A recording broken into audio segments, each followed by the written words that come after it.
For the 12th, 2025 at 1 p.m. Approval of the agenda, recommendation that committee of the whole meeting agenda for November 12th, 2025 be approved as circulated. Councilor Bushel, Councilor Cave, all in favor, carried. Adoption of minutes, recommendation that the minutes of the committee of the whole meeting held on October 22nd, 2025 be adopted. Councilor Beat, Councilor McCabe, all in favor, carried. We do not have any delegations. Department updates, woohoo, wastewater treatment plant, maintenance. Daryl, take it away. Sure, thank you, Chair. Got one slide I'll throw up just for reference. Again. Okay, so that's the high level of our plant. As you all know, we've got the 3 RIBs back here, rapid infiltration basins, 1, 2, and 3. So a few things going on right now in terms of maintenance at the plant. We are currently drawing.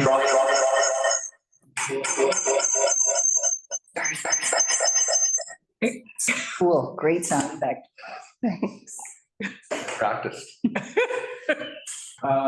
Yeah, so we're drying out 3 now, and I've got some equipment on its way. We're going to scrape it and scarify it just to foster better percolation. I know with the flows this summer, just to back up, we've seen a year-over-year increase in our peak flows through the last 2 summers. So we're essentially 30% higher than we were in 2022. With that volume, we were unable to rotate the basins as we should have, so they were slowing right down near the end of summer. So we kind of limped through summer. We've got 3 almost drained. We're going to scrape it. We're going to scarify it, get it functioning really well. We'll do the same with number 1. And then between the 2, we're going to balance those 2, and we're going to be laser focused on the second RIB here, which is pretty much like a swimming pool. It's just not draining. It's the poorest performer.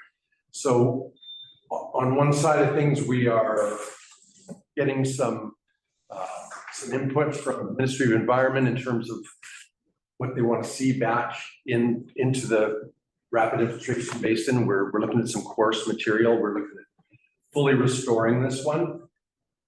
And so we'll get an RFP out for that shortly. I'll have more detail in terms of estimates for the aggregate and for the labor. We'll move forward on that front.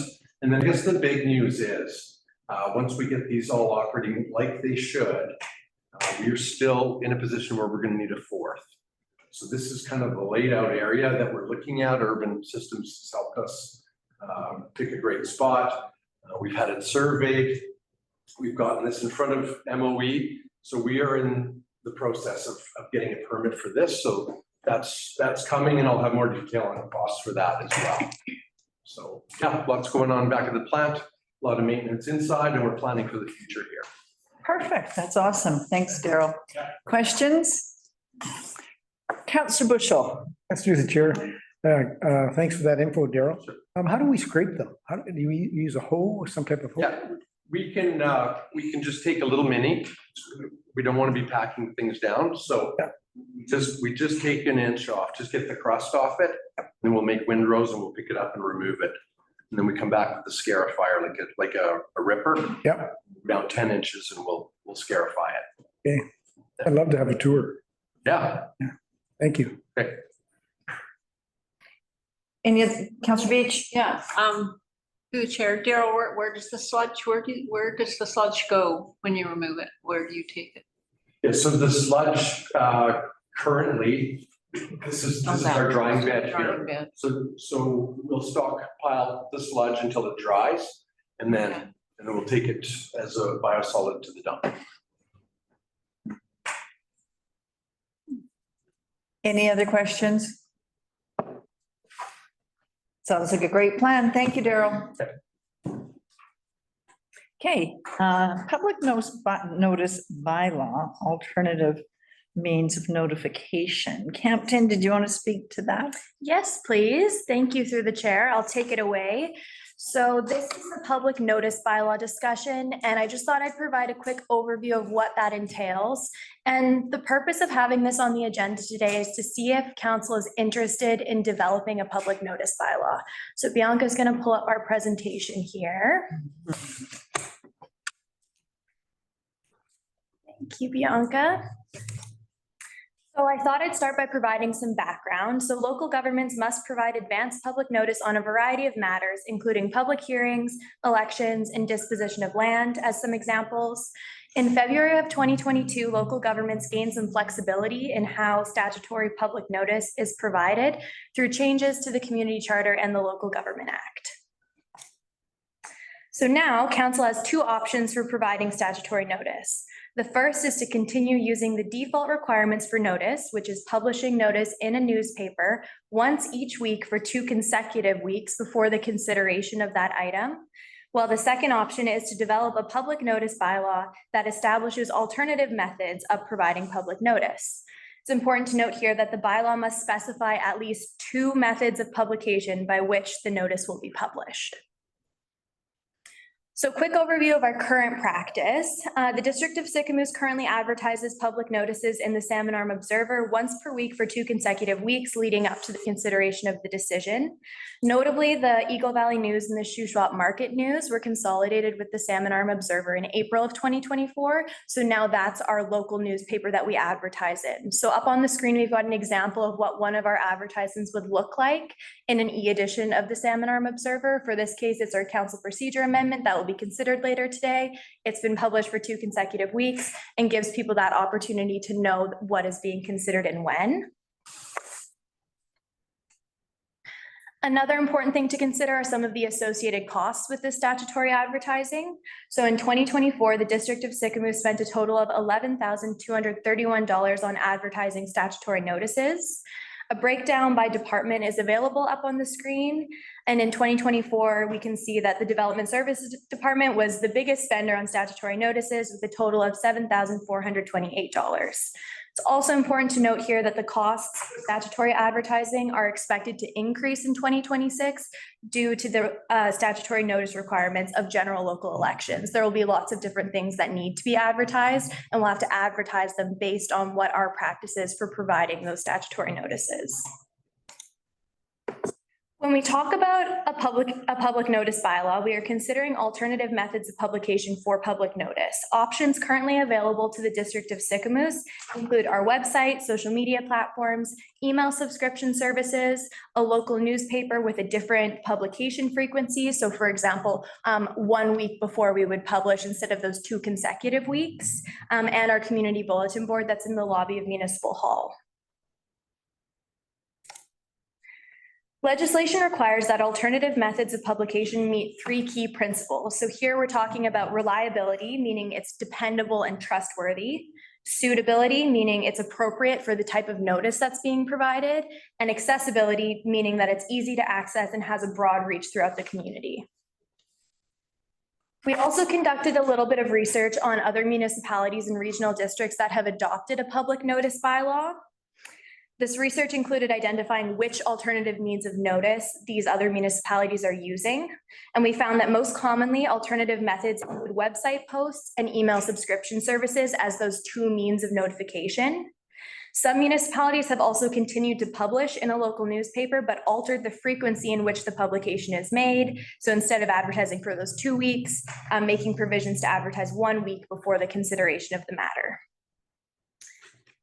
And the Ministry of Housing and Municipal Affairs outlines several best practices for local governments considering adopting a public notice bylaw. They suggest that local governments discuss different options for public notice as we are now at an open meeting. They also suggest that we consider a public survey to better understand the communications needs and practices within the community, that we complete outreach to member municipalities, that we provide information for the public about what this bylaw means, and that the public notice bylaw is really reviewed to ensure that those principles of reliability, suitability, and accessibility are met. So with all of that in mind, I'll turn it back over to the committee. I had a couple discussion questions that I thought might kick us off. I know that we don't have everybody here today, but this might be a good place to start. So is there interest in developing a public notice bylaw? What channels meet those 3 principles of public notice? What the benefits and downsides may be? And whether there's interest in gathering public input and pursuing a bylaw like this? Thank you. Thank you, Captain. Great job. I guess my first question is, are we failing right now? With our community outreach? Like, are we hitting our targets? Are we? I would say that I haven't personally heard any concerns from the community about statutory notice, as in people don't think that they're being left out of or not given appropriate notice of key decisions that are being made. That being said, because our statutory notice practice right now is in the Salmon Arm Observer, the metrics on how many people actually read that public notice and decide whether or not to engage based on solely a newspaper advertisement, we don't have data to back that up. That's the only place that we put those public notices. So the example that was on the screen, it would have been in the Observer 2 weeks in a row, but it's not on our website or promoted on social media. So I guess it could go either way. Like, there's not a current amount of dissatisfaction. It's really just a consideration of the cost of statutory advertising and the consideration of whether that the Observer is where people are going to get their news on statutory notices. Thank you. Any other questions? Councillor McCabe? Yeah, maybe to get up with the times, maybe social media, would be a better route. Less expensive too, I guess. I agree. But we have to remember that we're a community of seniors, so, well, not a whole community, but we do have a large 55%. large community of seniors here, and they seriously reach for the paper, or they will. So I agree with you. I think we should stretch it and put it on social media and Facebook, because eventually we'll be able to phase that portion out. Because Councillor Bushel. Yeah, through the chair, I agree. I think times have changed and, I always went to the Eagle Valley News. And then ever since they amalgamated, I don't seem to get the other one very often. I don't even know if you subscribe to it, but I know I do get a lot of, not a lot, but I do get some concerns like people like Roy Rokosh or I had a whole bunch of names there, a few people that say, how do I find out about them? I tell them, you got to go online or you got to go to the district website, and they just go, and they don't do that. So how do you get to the seniors? I don't know. I think times are changing, and we should kind of maybe look at our own policy and adjust it with it. Councillor Pete. Yeah, I can speak a little bit from the point of view of the seniors. I think that how it's done right now, having them very visible and available outside of our local grocery store is,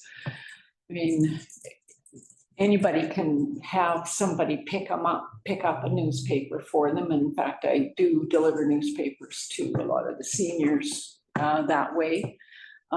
They're accessible as long as they know that's where the information is, right? So those are pretty accessible, and there's a good supply of them. You can probably get through mostly through the weekend before all of the supply is gone.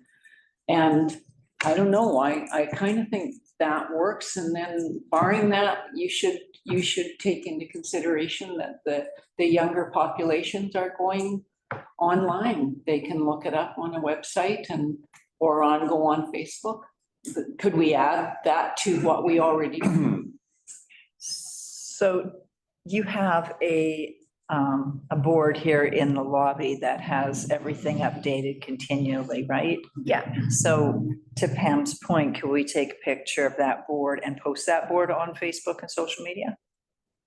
As well as for now, continue to go to traditional sources. Yeah, that would be an option for sure. And I'd say most of the things that are on our community bulletin board are those things that are already on our website.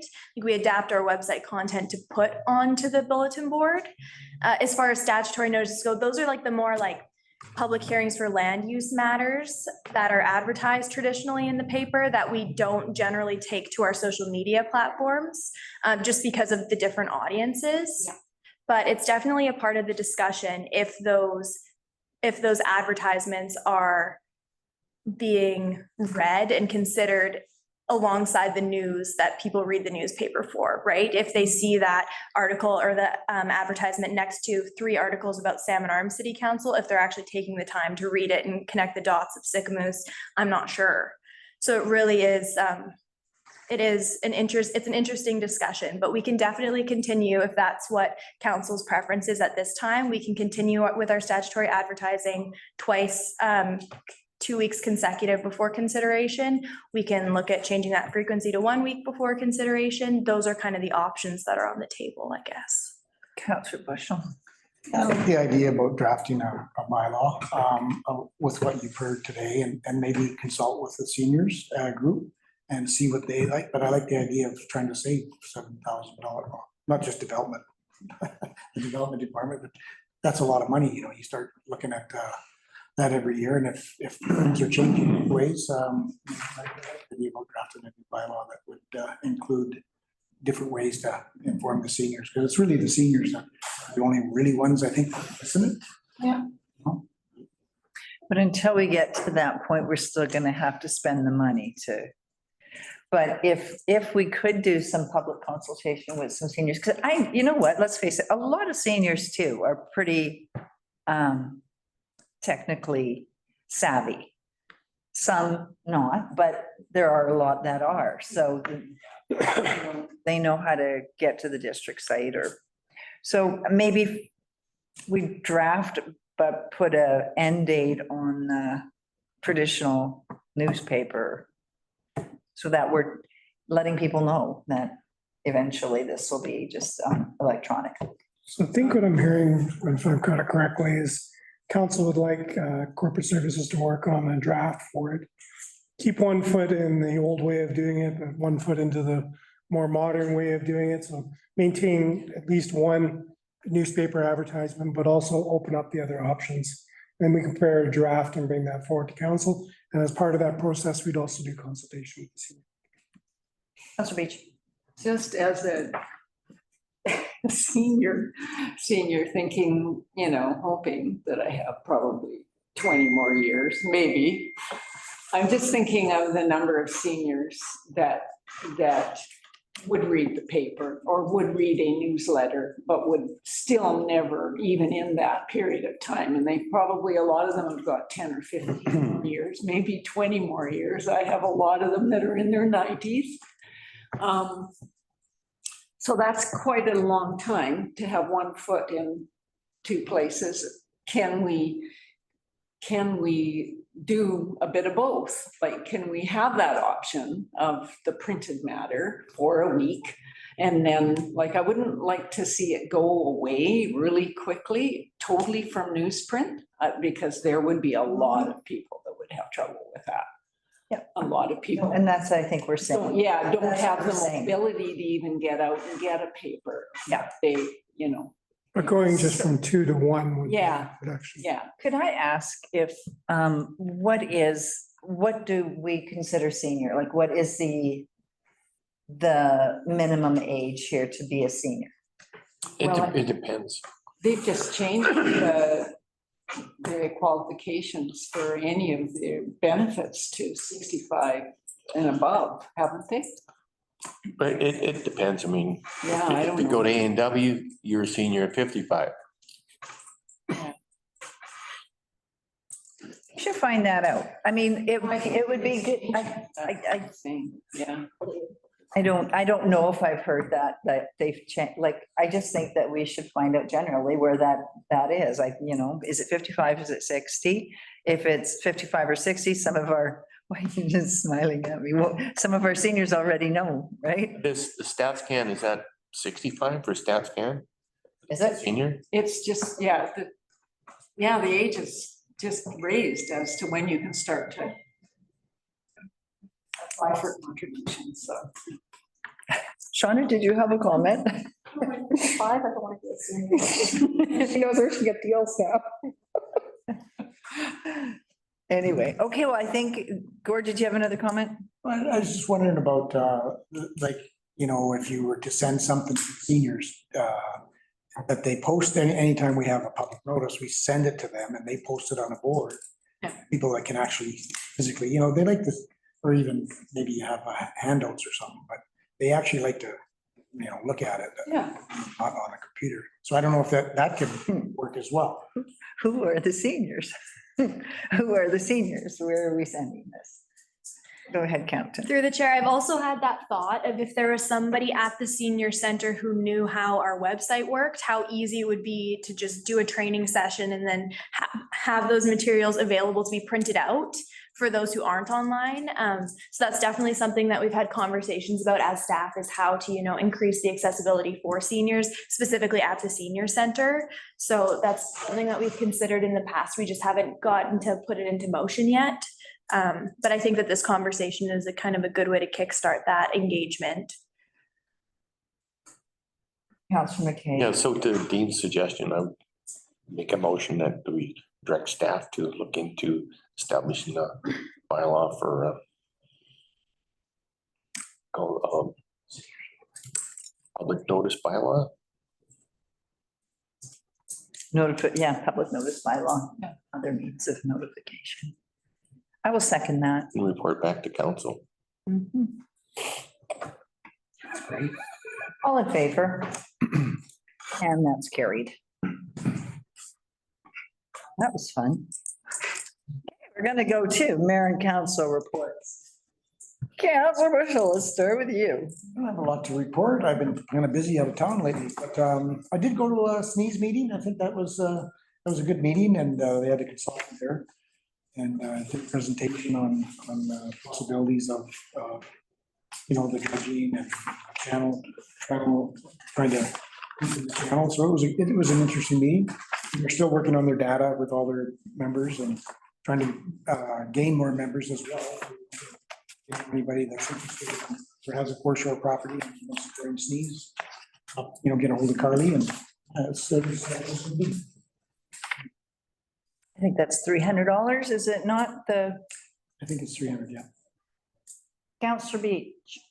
Yeah, I did attend the community Halloween party that Jamie put on as the Queen of Hearts.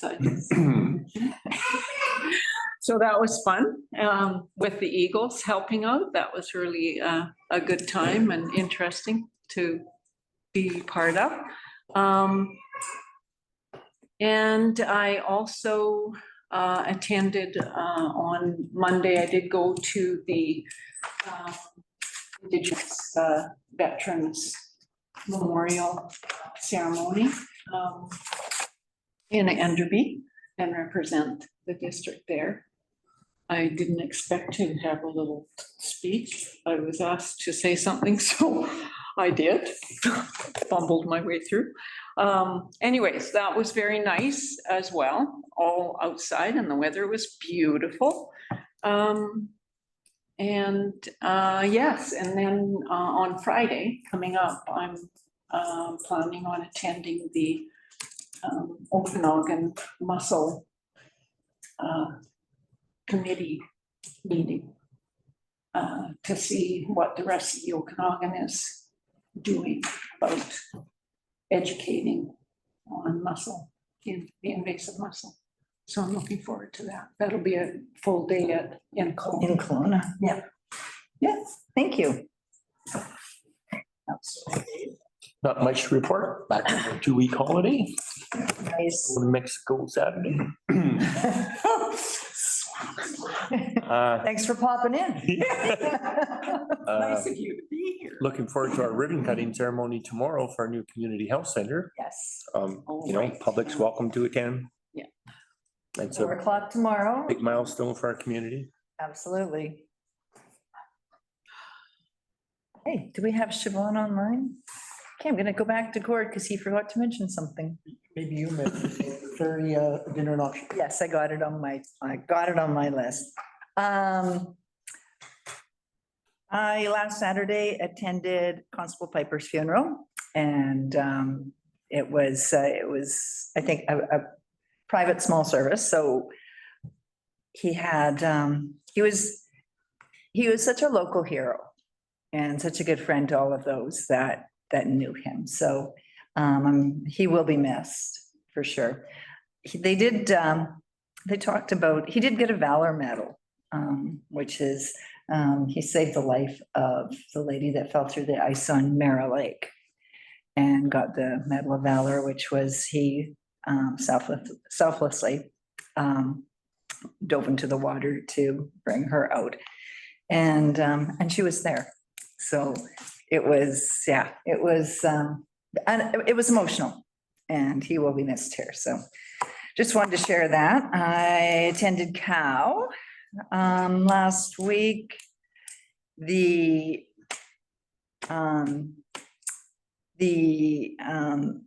issues with the ALR and the farmers, I have been as resolved as they're probably going to be. So the rest of the trail goes into construction.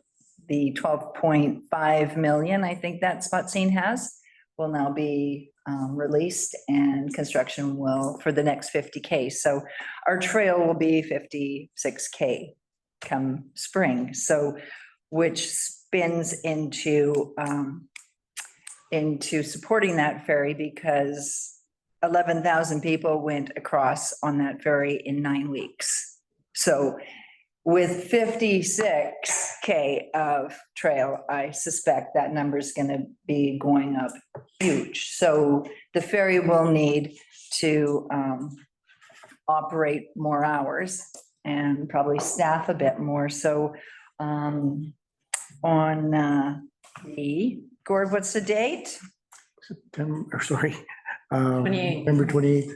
November, oh yeah, right here. The Ferry Gala fundraising is on November 28th. So any support that you as a business can give to the Ferry Society in forms of a sponsorship or cash donation would be very, very helpful.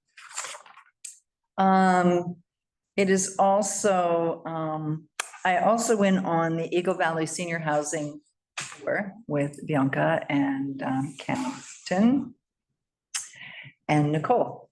And what a great facility. What a beautiful building. We are so fortunate to have that in our community, and they are doing a great job of making it perfect. So it's, yep, really nice facility, 4 stories, right? And yeah, senior friendly. So a great facility, moving folks from one to another, and hopefully moving forward with the project and growing it. There is, yeah, maybe I won't mention that. Attended Remembrance Day yesterday. A wonderful service in Sycamoose and well attended. Like every year, I'm certain that group grows, and it was impressive yesterday, and well done. It is now donation fatigue season, where everyone is knocking on the door asking for something. So I just wanted to shout out to the food bank. I just want to make sure that we can donate and give as much as we can. And the holiday, I'm not 100% certain, but generally after the holiday tree light up, the fire trucks come out the next day.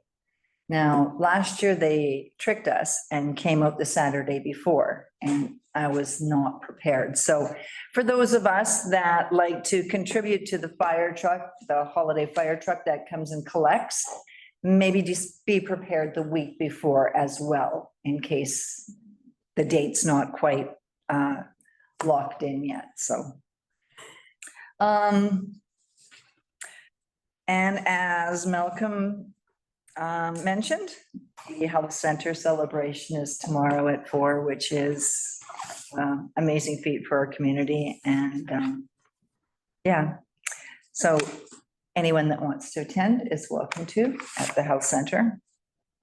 We start the Select Finance Committee meetings this month, November the 27th.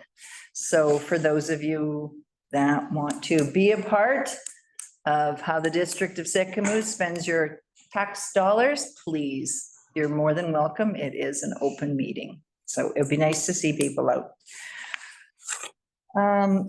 I also want to talk about our strategic plans. We need to set a date to refresh. We are going into the last year of perhaps this council, mayor and council. So there are a lot of things that we need to refresh on this that we've accomplished. And we don't look at this very often, but holy cow, have we ticked a lot of these boxes off? So I think that we need to ask staff to, do we need to make a motion, or can we just ask staff to set up some sort of strategic planning? Okay, so that we can tick off some of these boxes, maybe set some new goals for the final year that we're here, but this will probably be redone once the new mayor and council are sitting in the chairs. Okay, and I think that is it for me. Oh, no, one more thing. We did get back our provincial response to the 2024 resolutions, and I have them here. One of them was the Residential Tenancy Act review. And I think Malcolm, you spoke to that at Silga. So it was endorsed, and the province has given us their answer, as well as the other one was economic resiliency for tourism dependent communities. And that was endorsed. And it also has a provincial response to that. So maybe I'll give those to Campton, and Campton can send them out to council. That was, yeah, just landed in my mail. And I think that's it. So we have no one in the gallery. Do we have anyone online? Anyone with a question? Anyone with a question? Doesn't look like it. All right, well, then let's adjourn this committee of the whole meeting at 1:32. Could I get Councillor McCabe, Councillor Beach, all in favor? That's it till 3.